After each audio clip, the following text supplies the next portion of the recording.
ultimately, this is the best for baseball in terms of the Dodgers, Yankees, the most repeated, I guess, World Series matchup in the history of the MLB, but you haven't seen it since '81. This is going to be fascinating.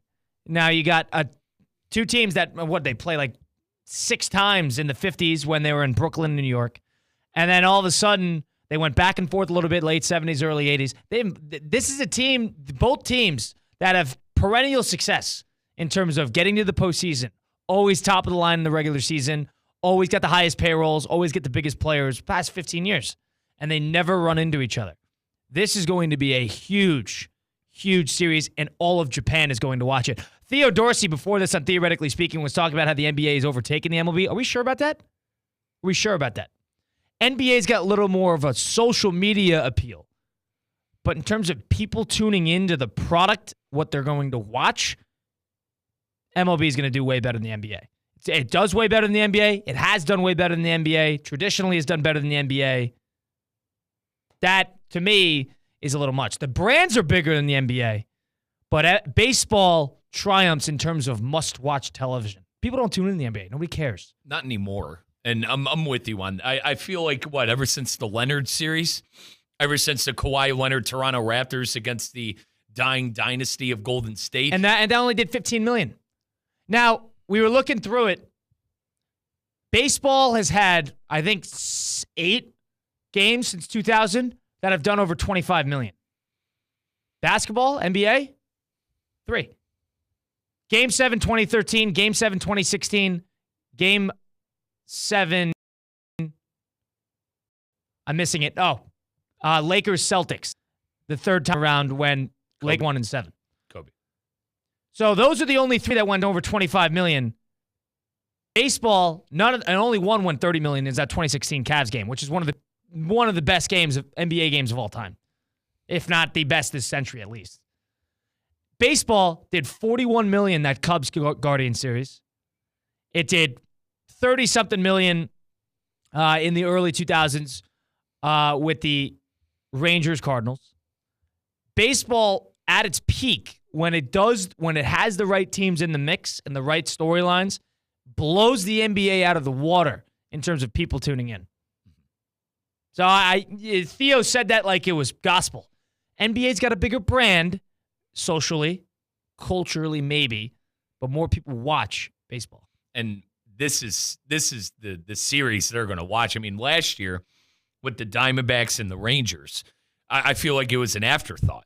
Like that's why I said I'm happy for baseball, because they got what they wanted. They got the matchup they wanted. They got the 2 biggest teams that they wanted. And I want to say, Colin, the average fan will be tuning in as well. The fan that kind of sits there and goes, all right, which matchup is this? They're all going to be tuned in for this one. And to your point, with the Japanese superstars of Yamamoto and Shohei Ohtani, the Yankees are worldwide. The Yankees have that worldwide brand where, you could be in Barcelona and you could see a native Spaniard with a Yankee hat on.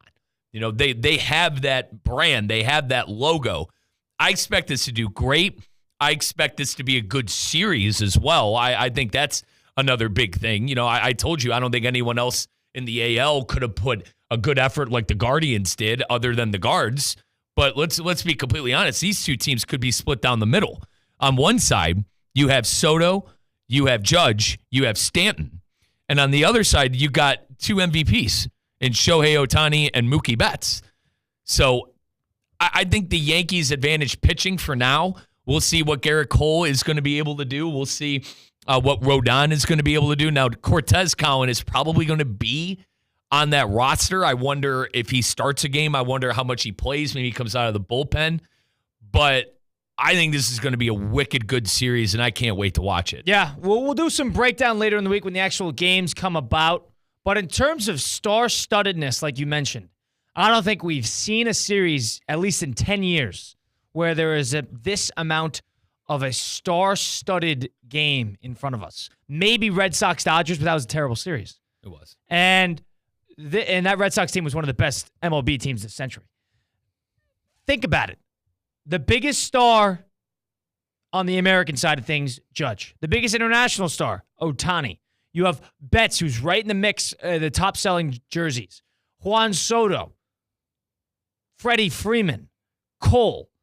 It's unbelievable how many stars. It's a perfect situation. It's a perfect storm for baseball. Mm-hmm. They are going to have a field day. A field day. With the ratings they're going to get, the publicity they're going to get.